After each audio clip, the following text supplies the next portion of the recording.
Welcome to the Cowboy Entrepreneur Show, created and hosted by Scott Knudsen, to explore the crossroads of horses and business. Now here's your host, Scott Knudsen. Hi, and welcome to the Cowboy Entrepreneur Show. I'm your host, Scott Knudsen. Whether you're listening to us on KCAA, the NBC affiliate out in California, or watching our podcast on one of our many platforms, we want to welcome you. Today we have a super fun show for you. I know you're going to love the stories, and I can't wait for you to meet this man. David Corlew is on the show. He's the executive director and founder, along with Charlie Daniels, for the Journey Home Project, and also the president and founder, along with Charlie Daniels, for Blue Hat Records. David, thank you so much for being on the show. Thank you, Scott. It's honored to be here. I was really excited when you hit me up on social media and asked me to be a part of it. I thought you maybe wanted me to come work it and maybe run some of the audio or something. Man, I love following you, man. You got the coolest post, and I'm so glad I said your name right after the story. I don't know if you'd share it with the audience, but I had some pressure there. Well, Corlew it's to me, it seems so easy. It's Corlew, but people have called me so many different things. It just varies. But the great story is my dear friend. I love him. I've known him for over 30 years. Is Roy Cooper, the world champion, maybe the greatest calf roping champion. Most will say that he's the greatest that has ever been. And Roy and I have been friends for years, but when we first met, he started calling me Corley, and for some reason he can't get away. When he did know me, that's what he called me, was Corley. And so now he continues after 30 years to call me Corley, especially if he's had a drink or something. And but years ago, he was having a calf roping event at his place in Durant. And I went down and worked it and helped him with the livestock and stuff. And Charlie came and played. And he had me a money clip. I mean, a really nice, us cowboys, we have nice silver. Yeah. There's a lot of things we don't have. We don't have nice shirts or something, but we got good silver and leather. And I get this great money clip. He presents me this money clip, and it's beautiful. It's got a calf roper on it in gold inlaid, all of this. And I flip it over and it goes, David Corlew. So, what? Kind of hurt my feelings. I thought he knew me. But now it's a treasured piece now. I love it. I wouldn't change it he's tried to get it from me a couple of times to change it. And God, I wouldn't give it up for anything. Oh, that's so awesome. I like being David Corlew. I'll be anything for Roy Cooper. That's so great. That's so great. So where do you call home? Where you got a beautiful home there. Where do you call home? Well, thank you. My home, I live in Mount Juliet, Tennessee, which is probably 25 miles east of Nashville. It's a community that Charlie lived in, and I've been here for, a little over 40 years now, I think. But I'm from Nashville. I grew up in downtown Nashville. I'm a city kid.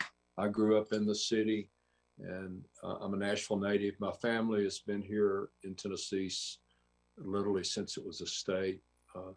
There's a lot of things the Corlews did wrong, but one thing they did do is they kept good records. And so I kind of know where my family, I know how it goes back to, before they even came to the country. And we were talking about that. My name was a derivative of a French, a Corlew. But I do know where I come from. Sometimes that's not a good thing, but at least I know. Absolutely. Mm-hmm. So growing up in the city in Nashville, did you want to go straight into music, or did you want to go the cowboy lifestyle? Because you have both. No, I had, the funny thing about me, I grew up pretty rough in a lower middle class family. My dad worked for the L&N Railroad for almost 50 years, and he worked really hard. It wasn't nowadays, I think they make a lot of money. He certainly didn't. He was a brakeman and then became a conductor. But we grew up, it was 10 of us in a 2-bedroom house, pretty much downtown Nashville, rough neighborhood, rough times. And so as I ventured out into life, I really didn't know what I was going to do. And I ended up, I was a fighter. I was a Golden Glove fighter. I started fighting, and it was a means to get me off the streets. Had a father, wasn't my father. My father was a great father, but he was working all the time. I had one of my friend's father invite me to come, and I think I was only 12 at the time, and they had what they call pee-wee boxing, and I went and started boxing, and that was the first thing that gave me the desire to want to get out and be something that I actually thought I could actually accomplish something. I had self-esteem problems as a kid, as a lot of kids do when they grow up tough. But that was the start. No, I never thought I would be in the music business at all. Not till I was in my early 20s is when I met Charlie.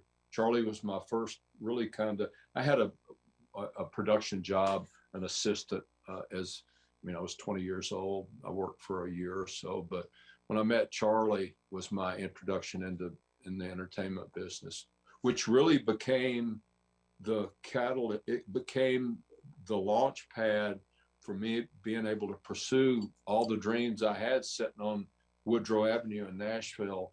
All of a sudden I had a friend that people knew, and it allowed him and I had the same interests. So it allowed us to pursue all the childhood dreams that both of us had, and rodeo was one, and cowboying was one, and the military was one. And so, man, that's why my friendship with Charlie is just so important in my life. It's the center point of my life. Actually, I've had to deal with that somewhat like the military. When you're a part of a team, you come out and you're a part of something bigger than you, and you're moving forward, and you're knocking down doors and doing good stuff, and then you wake up one morning and you're on the street as a civilian, and you're who you are.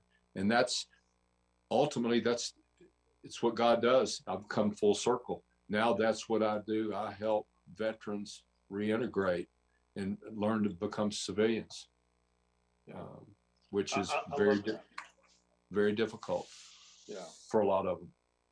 Well, I love that. I love your story, and I couldn't wait all week, to do this show.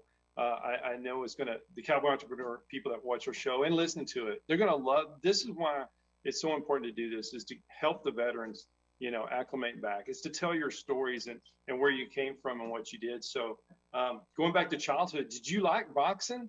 I know it was a means out, but did you enjoy that? Well, I did, but I've always said that I became a champion out of fear. And I think that, I think that's what keeps us alive sometimes, is that little bit of fear that we hold on to, whether it is boxing, or is it walking out on stage and singing or speaking or doing this, which I have a fear of. But it's that fear that keeps you honest.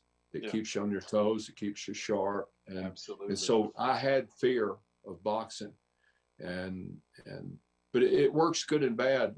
The boxing worked for me, but what happened to me later on in life was that I realized the only way I got attention was to hurt someone. And that didn't work so well for me at one point. Right. But I like a little bit of fear. It gets that adrenaline up. Yeah, absolutely. Absolutely. So you met Charlie Daniels in your 20s. So I guess he was starting out. So what led to the rodeo? Because I know you have a big rodeo and ranch cowboy history. Well, what happened for me is obviously I'm no different than the millions of other kids that grew up on Saturday morning watching Roy Rogers. And I knew that I always liked the Cisco kids, so I was drawn to the silver and the vote bits and spurs that those guys had. So I knew I was done for even then. But like all kids, I grew up like that, and it just happened to be that I had an older brother that because of his wife, his marriage, they had horses. And so I think, from the time I was 13, 14 years old, 15 years old, I would go out, clean stalls. I was around horses a lot. So as I got older, and ultimately was able to get my own horses and cattle and stuff, that it became, again, it was one of those childhood dreams that I was able to fulfill. And that, again, it comes from being with Charlie and being in that place. So a kid can grow up loving horses and want to be a cowboy all his life, and he can go out and pretty dang easy get a job punching cattle if you want to work for the money they pay. Right. But for me to be able to go and do the things that are above and beyond what you would ever dream of, those were opportunities that came from being the entertainment business. Really opened the door for me to pursue those dreams. That's so great. That's so great. Well, I saw a picture with you with Casey Tibbs, and then we talked about Roy Cooper, and now it's even the modern day rodeo guys. So what would you say, are they the same generationally, or have they changed over the years? Because you've known. Yeah, I think your audience, you would agree, your audience would agree that the Cowboys, Casey used to say it.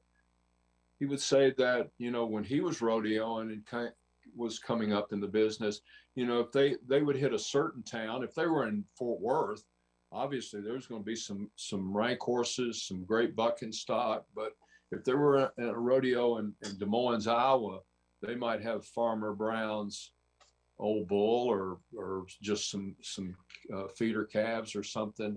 And so obviously that this generational change has happened in rodeo to where now we breed bulls to be mean, to be hard, to be tough, and horses. And so I think, and then obviously in Casey's age and his time period was ultimately detrimental. If you know anything about Casey's life, is that those were cowboys that literally have come from the ranch and came to town on Saturday and rodeo. That's where it happened.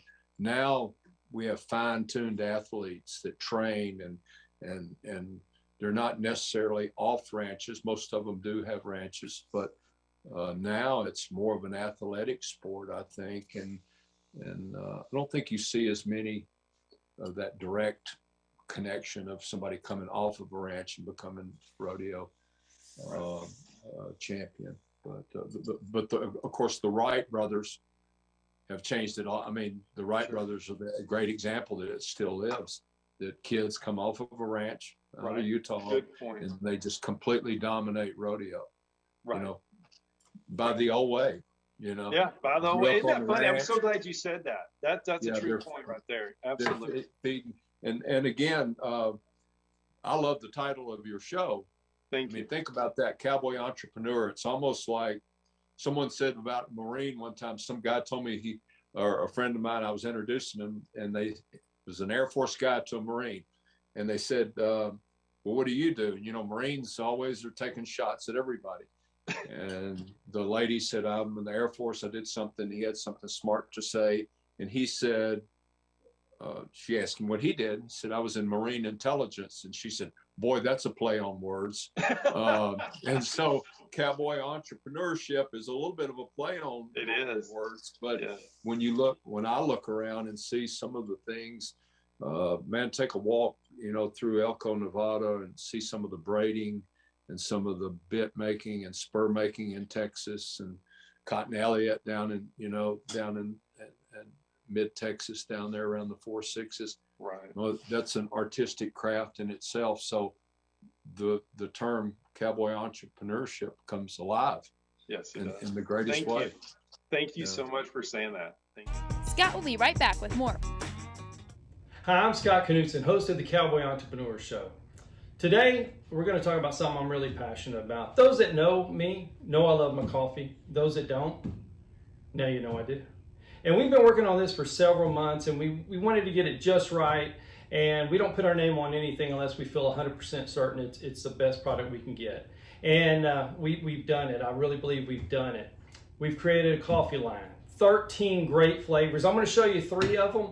We have K-Cups in all 13 flavors. Here's a Jamaican Me Crazy. It's just a really great coffee. Everyone has great logos. It has a brand, the same brand that's on our horses, our trailers. You know that brand means something, and we wouldn't put it on here if it wasn't good coffee. We have whole bean. This is a great Honduran blend, and it's a whole bean coffee. We have whole bean in all 13 flavors. And then we have a ground coffee. This is a really great one. My wife and I really like this a lot, loved it. So we named it after our daughter, Hades Blend.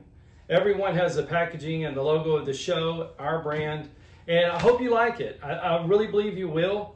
And we're going to have more flavors coming out soon. We're going to have the pumpkin spices, and then we're going to go to peppermint after that. And please send us your suggestions as well. You can find it at cowboyentrepreneur.shop. Think coffee shop. Cowboyentrepreneur.shop. Thank you so much.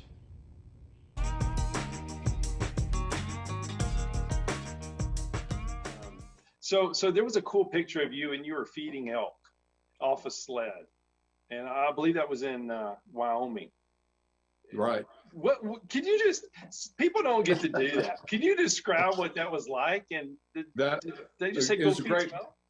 It was a great mixture of the entertainment business. I had met a family that was in the entertainment business, and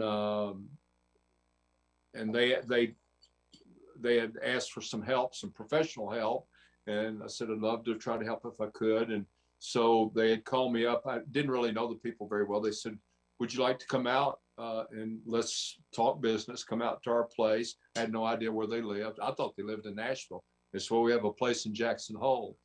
And I don't think they really knew what my background was too, because by then I had worked on quite a few ranches, and on the ride from the airport to their house, obviously a really nice ranch, and they were very wealthy. And they said, we got to feed cattle tomorrow. We're going to feed on a sled. And while we're going to do that, we're going to feed some elk, because all the migration trails are blocked by fences and stuff. And so they allocate hay every year for the elk. And so I kind of stayed quiet, and we got up that next morning. Of course, I was dressed and ready to go, and coffeeed up. And when I started helping them hitch their teams up, they go, what's this about? You know, I mean, they had hands that worked for their ranch. And so I got up early and went and had coffee with cowboys and just kind of fell in. So it was a treat, because I had never done it before. I've fed a lot of cattle before off the back of a truck or trailers and stuff, but never off a sled. And it really was cool. It was a great experience. Great picture. I love how you live your life. You just say yes, and you just go do something, and then all of a sudden you have a story. And I think people are, once again, we go back to the fear factor. They're afraid to say yes, or I don't know, or I don't have time. And you just say yes, and you're feeding elk. I think that's a good lesson. Well, thank you. It's been an interesting life. I've had a different life. And I'm thankful for that. All comes from God. Right. And it's been good times, bad times, hard times. But what I believe now, even through the death of Charlie, that all of that was to prepare me for what I'm doing now, and that's to work with veterans. Absolutely. I needed all of that in order to really kind of finish out my life. And I think that's what I'll be doing. I hope I can continue to keep some cattle. I have a place and I have cattle, but I always think of it more as a treatment center than it is. It helps my sanity. Yes, absolutely. We can get as fancy as we want with our billfolds, so to speak, but doing the cowboy deal, working as a hand, and it really kind of takes you down to that. It takes you down to your bark, the level of who you are. Yeah, I love that. Takes you to your bark. I mean, it's so earthy, when you're out there, and it's just nothing better. I love the bunkhouse picture. You were comparing it to Yellowstone, and that picture of you in the bunkhouse. So I want to say before we get started, the one disclaimer we should have put across is I've got dogs. I rescue dogs. So there's somebody coming up to the ranch right now, and so there's a lot of dogs barking. I hope it doesn't. Hey, that's okay. You know what ranch doesn't have some? You know. That's perfect. That's perfect. So could you describe a bunkhouse for people maybe that's listening to us on the radio on KCAA or watching our podcast? Maybe has never been in a bunkhouse. Maybe this on Yellowstone. But that picture you put up of this is a bunkhouse, I thought it was so great. Yeah. When I posted that, and I wanted everybody to know, I tried to put it in a way that I think Yellowstone's a great deal. The Yellowstone has brought awareness to the cowboy life and ranching in a certain way that would have never happened. And, it's like that. We wait for that great military movie, that Lone Survivor, or, Chris Kyle movie. We want those movies to come out to bring awareness to the things that we love and the people we love. And that's what Yellowstone has done.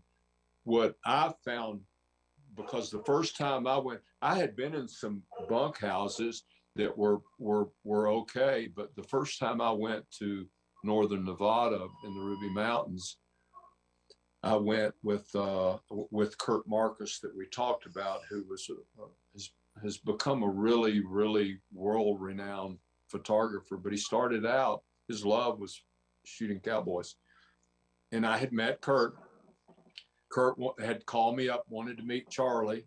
And so, I traded him off. I'll introduce you to Charlie, but I want to go to one of those 1 million acre plus outfits, and we went to the YP, which was owned by the Petan Corporation north of Elko, and the YP, the IL, and the Spanish Ranch, among others. But there's 3 main ranches in the Ruby Mountains there that make up almost 7 million acres.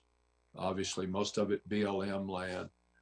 But I'd been to West Texas. I'd been to Arizona and worked on some outfits. But when I showed up at the YP, it was Easter. It was snowing like God Almighty, and we got there late. We'd been a long drive up from Colorado Springs, and when I got there, that bunkhouse, it was just concrete walls. It was almost like a jailhouse. It was built. The YP is a very, very old ranch. Casey Tibbs told me one time, I found Casey Tibbs's brother's name carved in the bunkhouse in the saddle room. So cool. On the wall. So his nickname was Short Log, because Casey's brother was a little guy. But anyway, old, and it was built, to house. It had tenant rooms, so your room was nothing but concrete floor, brick walls, concrete block walls, and bed springs. Obviously, you had your bedroll. You rolled your bedroll out on the bed springs. Some of the guys that had been there long enough had actually bought them a bed frame, or at least had a mattress, that they laid their bedroll on. But, it was cold. Took a long time for the water to heat up. You get 8 or 10 buckaroos taking a shower. That didn't happen very often, but when they did, we all did it together. I mean, in the sense that we were headed somewhere. And so it was cold. It was actually, I talked to my wife, and my wife said, "How is it?" And I said, "You wouldn't, it's different."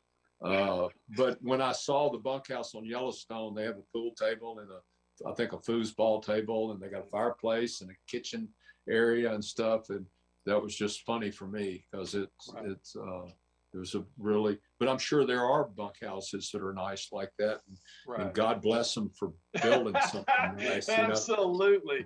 They abuse cowboys enough. At least they can do is build them a nice place to lay down. Absolutely. Get some rest. So I cheer them on. Yeah. So eight buckaroos in it, getting ready to go somewhere. It had to be fun, though. Do you look back and say that was fun, even though it was miserable? Because that's kind of cowboying. Oh, that's our greatest misery. I mean, that's our greatest memories. Yes, absolutely. They sound great now when I'm telling them now, you were miserable when it was happening, but they sound wonderful now when we're talking, to thousands of people out there. Yeah, a lot of that is, I mean, there's been days when I didn't want to be where I was at. I didn't want to didn't want to do the work. I thought, what am I doing for, $45 a day? And I did all this. I was in the entertainment business, but I wasn't getting rich in the 70s. I certainly wasn't getting rich off working for Charlie. And so I did this. I didn't do it for the money, but I did it for the experience. But you question yourself sometimes, why am I not at home being a music business person? And but it was, again, because I love that, and again it goes back to that misery factor. I grew up that way. Life was hard, and so even from that point in the 70s and 80s, I realized that every day wasn't going to be easy. Every day was hard, but if I got through it, it built a good memory, and it also built and it's good times. It's good times. It is. We were out roping bulls the other day, and the wind was like 50 miles an hour. It was cold. The cows were itchy. Everything was itchy. They were nervous. I can't remember if it was my brother or my nephew, and they were like, "This is going to be a good memory one day, but maybe not right now." And it's the truth. It's the absolute truth. You look back as a sense of accomplishment. That was a great photograph of you faced off with that bull. Thank you so much. That you posted. I love that. It was kind of the showdown. It was. Thank you. Yeah, he was trying to get to that other bull that had roped, and he was coming after him. So my horse put us in a good position for sure. That's a good deal. Yeah. You said something the other day when we were talking, and I love this. You said when you're with Charlie Daniels, you get to see things and go places that regular people don't get to do. You just have so many stories. And would you mind just sharing a few? And I love the picture with Muhammad Ali, or going out to eat dinner with Louis L'Amour, and just this incredible, rich life that you've had. Well, the Muhammad Ali, you asked me about that before, obviously with my past in boxing. Yeah, now I understand. In early 80s, I don't remember the date, but it was in the early 80s. But anyway, they had hired Charlie to perform at an Olympic celebration party, and it was when the Olympics were in New York. And God, I've gone blank. But anyway, we went to this party. It was a party to salute the Olympians, and obviously being a boxer, Joe Frazier was there, Leon Spinks was there, and then Muhammad Ali was there, Floyd Patterson was there. The greats. But I gotta say, being a fighter, I saw Muhammad Ali, and he was one of those people that I didn't know even how to approach him. But what I was excited about was Dorothy Hamill. And I posted that probably before you started following me. But I saw Dorothy Hamill, and she was just the goddess of the Olympics that year, or quite a few years. And so I went and introduced myself to Dorothy Hamill. My wife is the one that grabbed me from that conversation and took me over, and we saw Muhammad Ali, and obviously he had already started having issues with his his issues, and so my wife said she first said, "Can he have a picture with you?" And he looked at me, you know how he would look and bear down on people, and I thought, oh God, what have I done? And then he said he was a fighter, and so he reached down and grabbed my hand and put it on his chin, and he put his hands up. So that's how that photograph came so cool together. Yeah. And so it's, and that's something I had, and I hadn't even seen it in a long time. And a couple of months ago, I dug it up, and I thought, wow, I'm going to post this. He's really such an incredible, obviously there's a lot of mixed feelings about him and the road he took regarding the military and the Vietnam War and all, but he did a lot of good. He did a lot of good in fighting his cause. Right. He did a lot for kids on the street, and obviously I'm partial to that, because had it not been for my boxing coach, had it not been for Charlie Daniels, I would probably not be alive. Probably wouldn't have made it through my journey on the streets. And so I'm drawn to that. And he was one of those guys. He was one of those guys. So cool. So cool. Well, let's talk about eating dinner with Louis L'Amour, because I love Louis L'Amour, and I have his book right there, Education of a Wandering Man. And I think that's such a cool biography. It's a Western within his life. Yeah. He was a really interesting guy. I mean, he did a lot of things before he kind of entered in the Wild West, so to speak. I think he was, there's a lot to Louis that has never been written about, in the sense that I think he was somewhat of a kind of Indiana Jones mercenary kind of guy. That's absolutely. China, all over the Soviet Union. He had a life prior to him being famous with Western novels. But again, Charlie and I, Charlie had done a record, and I had read a Louis L'Amour book in high school, and I turned Charlie on to it one day. We were on the bus, and that's all we did was ride on the bus and read. And I turned him on. We both fell in love and got to follow reading every book. Every truck stop had Louis L'Amour books in it. So, so he named Louis had a book called High Lonesome, and Charlie, early on, Charlie bought a little Winnebago when he made some of his first money, and he jumped in that thing and took off out west just to take some time off with his wife.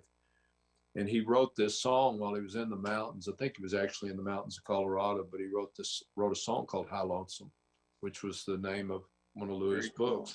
So Charlie wanted to name and this is in the 70s also.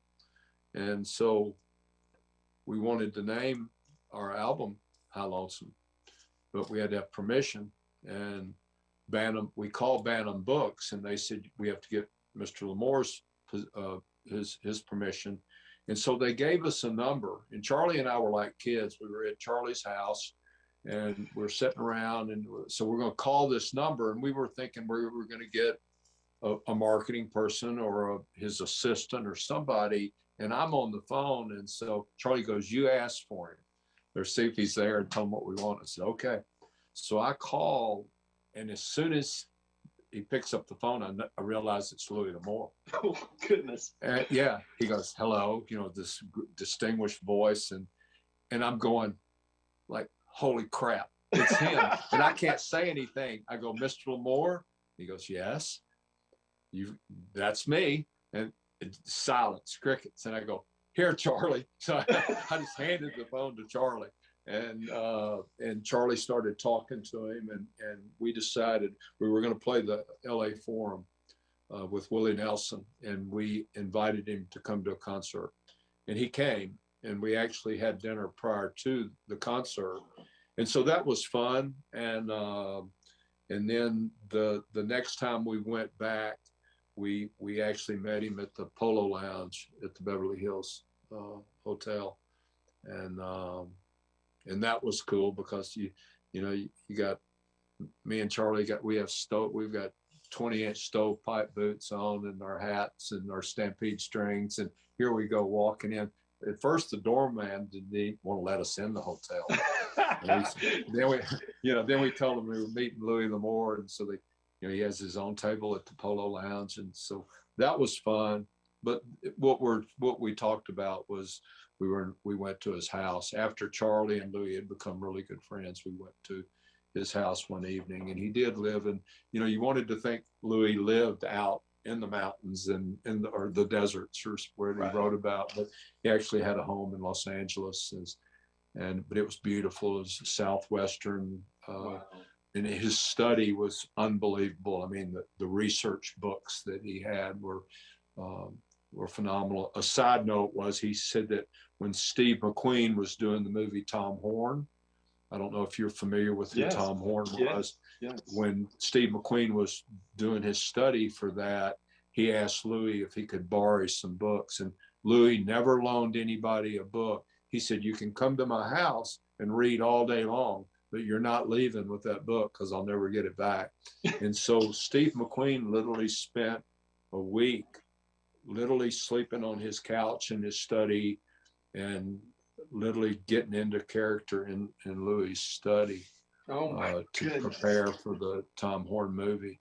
And but that night we ended up having dinner with Louis, and and I can obviously, I'm a little bit of a romanticist, but it was candlelight. Obviously they had, but it was simple. It was just Charlie, myself, Louis, and Richard Crenna, who was a really famous character actor. He started out on The Real McCoys. For any listeners, it would be absolutely. But he ended up doing the Rambo movies. He was Rambo's commander, and so Richard had done some Louis L'Amour movies and did some narratives for him when the audiobooks first came out. So, man, just to be able to sit at the table and ask Louis L'Amour any question you wanted to ask about the West, and he was so brilliant and had done so much research in Western culture and lifestyle that when he talked about a place, actually he had still, his wife Kathy still has a home in Durango.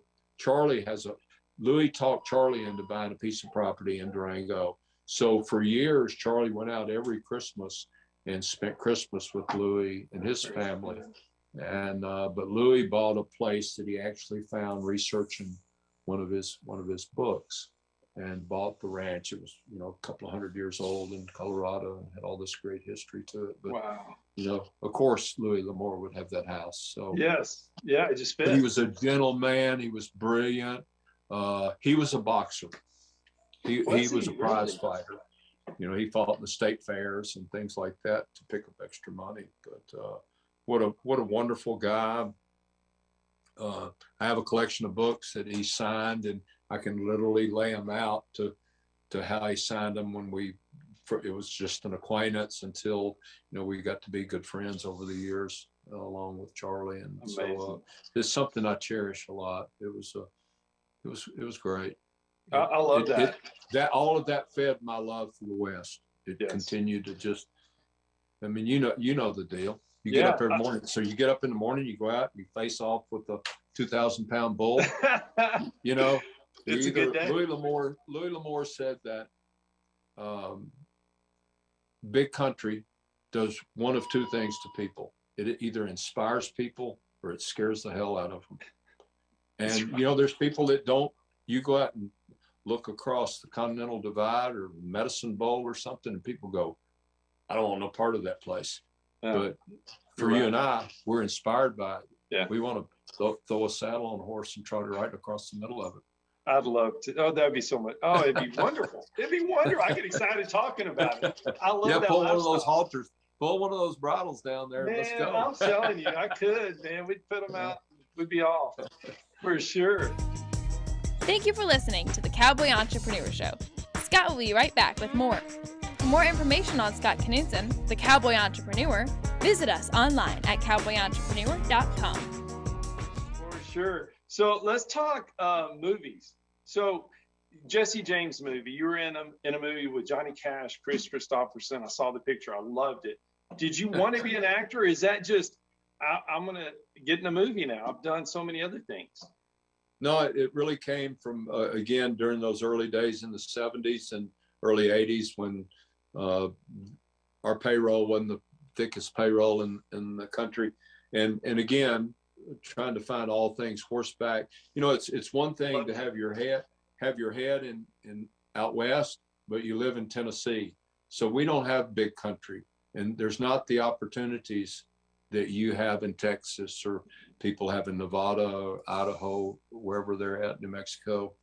And so I was always looking for things, Western things to do. So because I had worked, it's such a complicated thing. The union that works all the films and all the movies is the IATSE. It's the stagehands union. And they do lighting and they do sound and they build props and they do all that. So when you see that 5 or 6 pointed seal that comes up at the end of every movie, right, that's the IATSE seal. It means that there's a union film. And so in the music business, I had worked for the IATSE. So they work close with the Teamsters. The Teamsters, obviously from the name, comes from Teamsters that used to drive wagons. I mean, that were freight haulers back in the old days with mule teams. Well, the Teamsters now represent truck drivers and that sort of thing. Well, oddly enough, the Teamsters, the category of wranglers, and in some state, that the Teamsters do that job. So when there's vehicles, when there's horses, that falls under the Teamster Union. And so I had some Teamster buddies that were, and they called me and they said, we need some horses for this film. And are you willing to do it? And so I said, of course, you know, so I go out and they're shooting that film here in Nashville. And they shot it in a lot of the small towns around Nashville. Some of the little towns, I'm sure Texas is full of them, you know, that have the square, like Fort Worth. You know, you got the courthouse in the middle, right, and then all the little buildings. So, you know, we did it in about 5 or 6 different little towns. They filled the streets full of dirt, hauled dirt in, made the streets, you know, and my first job, I was there for a couple of weeks. First job was just chasing down. I think I posted that. Me and my buddy, our job was to chase down the horses that these actors would fall off of or get bucked off of when they'd start the gunfight scenes, robbing banks and stuff. They had these sound effects where they just shoot off sounds, gun sounds, firearm sounds, and so ultimately somebody'd either get bucked off or a horse would pull away from a place where they were tied up, and we chased them down, and that meant leaving the dirt and chasing a bronc right down Main Street in Springfield, Tennessee, you know, trying to build a loop and jump a park bench at the same time. So that was kind of my first job. And then ultimately when they had parts where you could, you know, once they see your face one time, that kind of kills you for extra parts, you know? So I was in a lot of scenes, but ultimately I got one part where I think we were burying one of the James family, and I was in the shot with Johnny Cash. So I got my walking papers the next day. You know, I was in one shot and out I went. Out you go. Out you go. I did that. I worked on a lot of music videos here in Nashville. I had the opportunity to work with Amy Grant when she had first began, and one of her videos required horses and someone to work with her. I think she had ridden quite a bit before, but you know, not a bad job to get to spend a couple of days with Amy Grant and trot around on horses. And yeah, it was good work if you could get it. And I got it.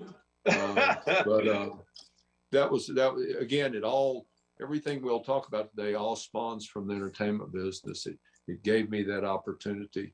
It's kind of like a coloring book, you know. I mean, it's like seeing something and going, "Wow, I want to do that. I want to be a part of that." So cool, man. So let's talk Charlie Daniels. So what was he like? I mean, as far as just being he just seemed like just such a good man. You know, he was true to the Western line. Yeah, Charlie was. And I didn't mean to interrupt you. Oh, it's fine. Charlie was.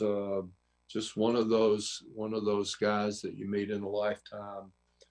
He grew up tough. He grew up, and his father was a timberman. His father bought timber for the big timber companies along the Carolina coast, Georgia and Carolina coast. So that involved traveling. So he traveled a lot. He told me, and this might not be the right number, but I think in one year he went to 3 or 4 different schools in one school year, and he was overweight. You know, he got picked on. He was overweight. He wore thick glasses, and so a little bit parallel with me in the sense of growing up rough and maybe not having that great life.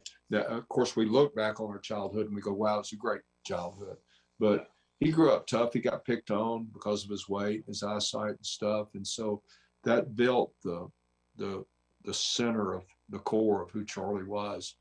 And so when Charlie showed up in Nashville, trying to get the music business, he didn't fit the mold. Right. But when Bob Dylan utilized him on a record on Nashville Skyline, obviously he was popular then. Yeah. And but he always fought that, because he said, you didn't like me when you didn't, you didn't like me without Bob Dylan. Absolutely. And so there was a little bit of a chip that he carried on his shoulder for Nashville for a while. But a wonderful guy, grew up, spent a lot of time with his cousins, and he had a big family, cousin-wise and uncle-wise. And so a lot of his songs, Woolly Swamp and Long-Haired Country Boy, all those songs come from that growing up in rural North Carolina. I mean, think about it. I mean, obviously we went to Iraq, Afghanistan, Kosovo, Bosnia, and all of that. But here's a guy that literally, when we did an event or when we met with veterans, here's a guy that remembered Pearl Harbor. He was listening to the radio with his grandpa when they attacked Pearl Harbor. He was 6 years old, 7 years old. Wow. And so here's a guy that had known all the wars from World War II forward. So it gave him, and he always said he had such a great appreciation for how the country were bound together during World War II. People were saving rubber and saving metal, and it was a community thing. I mean, we were a country then, right? And everybody was at war. We right.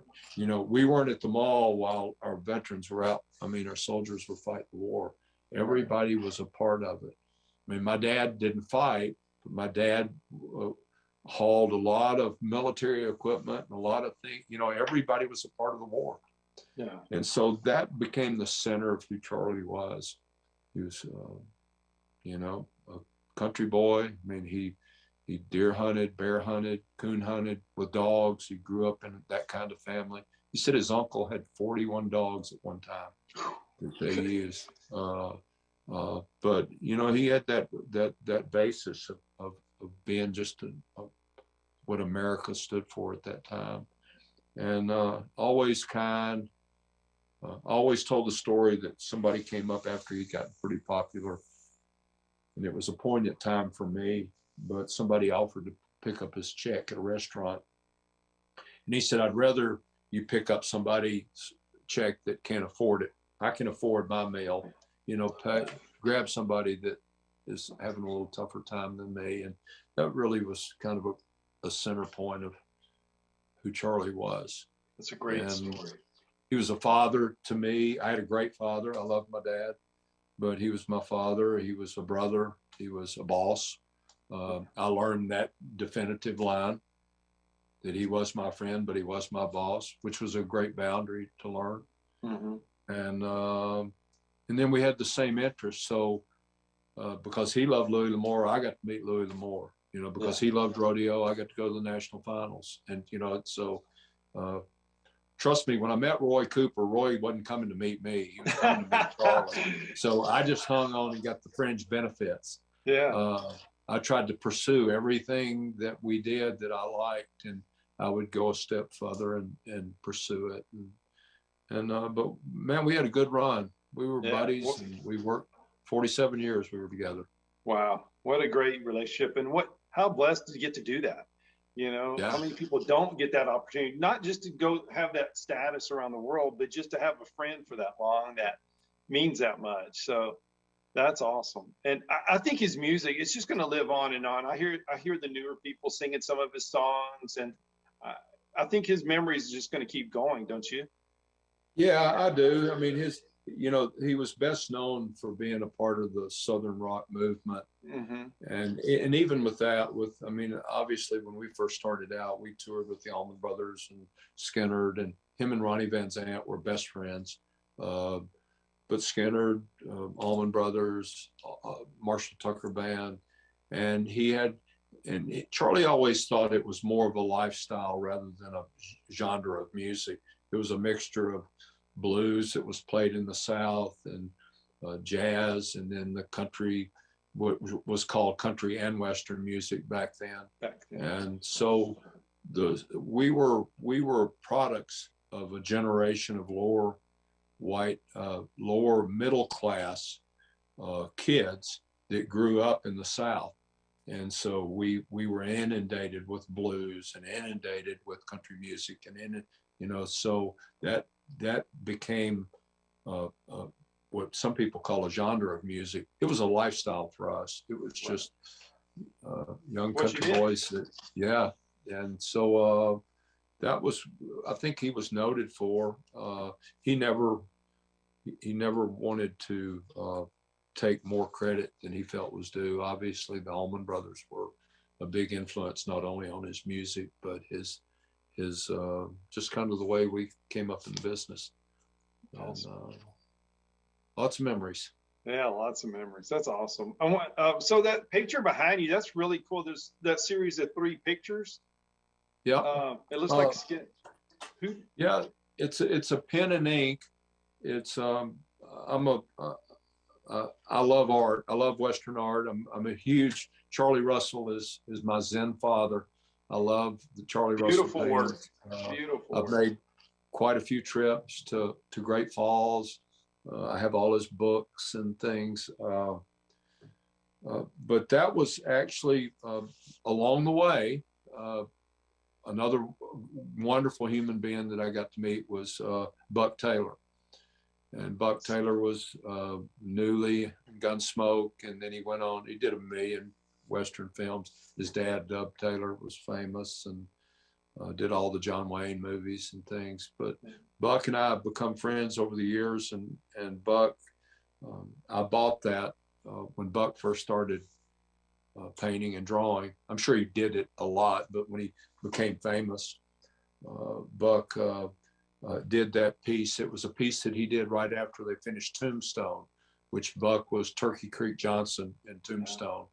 And then his 2 sons, Adam, and I'm trying to remember the other son's name, but they all worked on Tombstone together. So each one of those pictures is a sketch. One is Buck, one is Adam, and one is the other son. And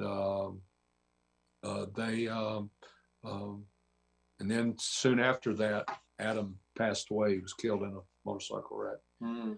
And so I cherish that. I mean, I cherish it, one, because Buck did it. I love Buck because he darn sure a cowboy first. I mean, Buck's got a few years and miles on him. And I mean, I talked to Buck last week. He's still roping. I mean, oh my goodness, that's awesome.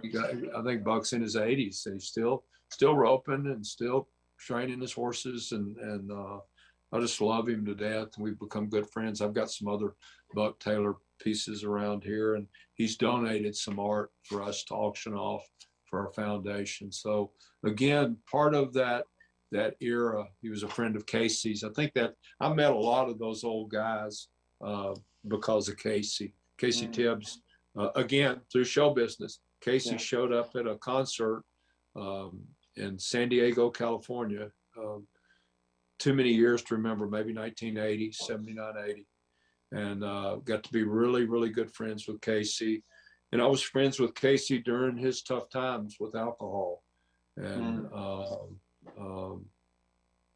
we became really, really good friends. And then right before, when he got sick, he got cancer.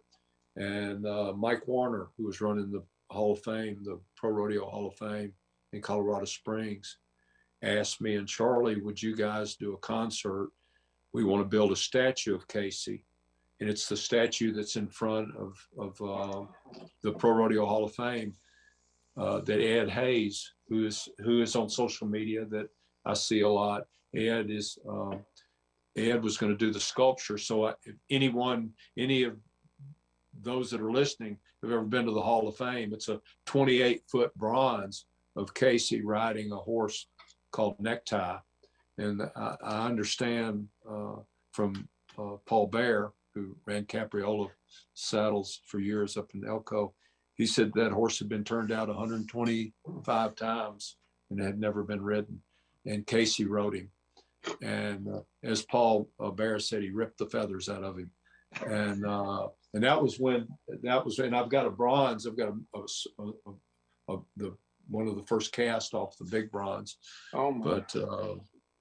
But we helped raise that money, and we got the statue up in August of '88. And then Casey, I've actually got a picture over here with me and Casey sitting under the bronze, but then he passed away that following January in '89. Oh my goodness. But what a great legend of rodeo, and that brought, I mean, he was the Muhammad Ali of rodeo. I mean, he wore satin shirts and purple shirts, and people called him names and stuff for being too flamboyant. But he was a wonderful guy, and I don't think anybody will argue there's never been anybody to ride a bucket horse like Casey Tibbs. No. There's a brilliant documentary about Casey called The Floating Horses. And if you want to know about Casey Tibbs, you should see that. It's a brilliant film, brilliant documentary. Wonderful. Man, that's a beautiful. KCAA Loma Linda, 1050 AM, 106.5 FM, and now